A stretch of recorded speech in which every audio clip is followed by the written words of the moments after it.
So there are many industries that have so many interactions that they feel it's almost impossible to be extremely customer-centric, because the opportunity that someday something will go wrong is just huge. Yeah. I think that the client is not looking for perfection. I don't think the client is looking to have a perfect interaction every single time, because we know that that's impossible. Yeah, things always go wrong. Yeah, things can go wrong. What clients are looking for in that context is a positive intent. If they see the intention that you're trying to do well, that you're trying to do a good job, and if something goes wrong, that you're trying to do whatever you can to fix the problem and maybe then surprise them and compensate for things. If they feel that positive intent in every interaction, that's how you can make a difference. And this is, the challenge here is to think beyond the process, because in many of those organizations where you have so many interactions, they make a process for everything. And that's fine, but you have to make sure that those processes don't become too rigid, or that those processes don't become impersonal. Because in many industries, that process is the same. Think about restaurants. It's the same process. The chef makes you a dinner. The waiter picks it up in the kitchen, brings it to your table, puts it down in front of you, and is then saying, enjoy your meal, right? That's the process. In every restaurant, it's the same process. But still, we have restaurants where that gives us a pleasant feeling, and we have restaurants where that gives us... They either just carry out the process, or they're allowed to be human.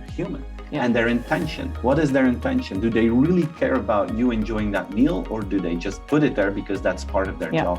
And it's the intention, the intent, the positive energy, the positive intent that will make customers feel that you are customer-centric.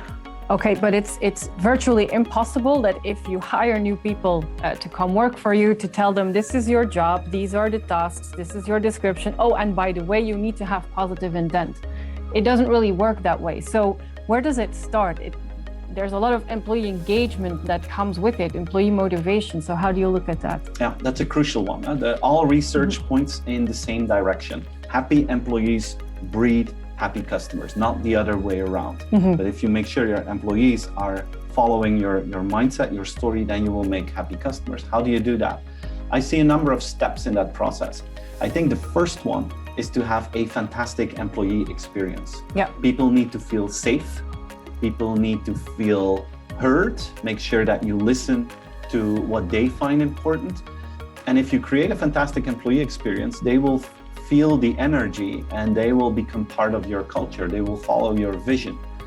Because it's very strange. Sometimes you have someone who works for company A, and they're outperforming in terms of customer service and sales, and all clients like them, love them. And then that person moves to company B, and there it doesn't work.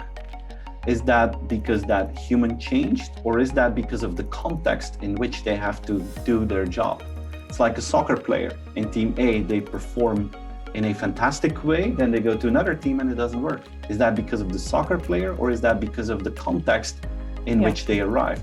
So making sure that a context of safety and positive energy is created so that employees feel that and that they're part of that. That's step one.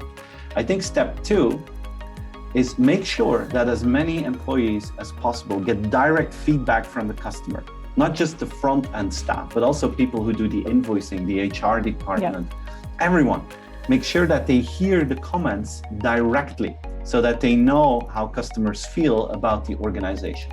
That's step number two. So that they, in the first place, understand that they are working for customers and not just for their paycheck. Exactly, exactly. That at the end of the day, we're doing all this hard work to be successful as an organization. How do we become successful? By making sure the customer is happy, comes back and talks about us in a positive way. Yeah. Number three, so you have employee experience, creating safe environment, making sure people get direct feedback from the customer. Number three is making sure that everyone understands how they can contribute to making customers happier. Yeah. Again, everyone. If you use your data, if you use your customer feedback and you really understand it, then you can do that. Then you can say to people who work in the warehouse, hey, if you improve your performance just 2 steps in this domain, then at the end of the day, It's it going will to make lead them, customers happier. If you can make it that tangible for everyone, then they will understand what their role is in this whole journey to become more customer-centric.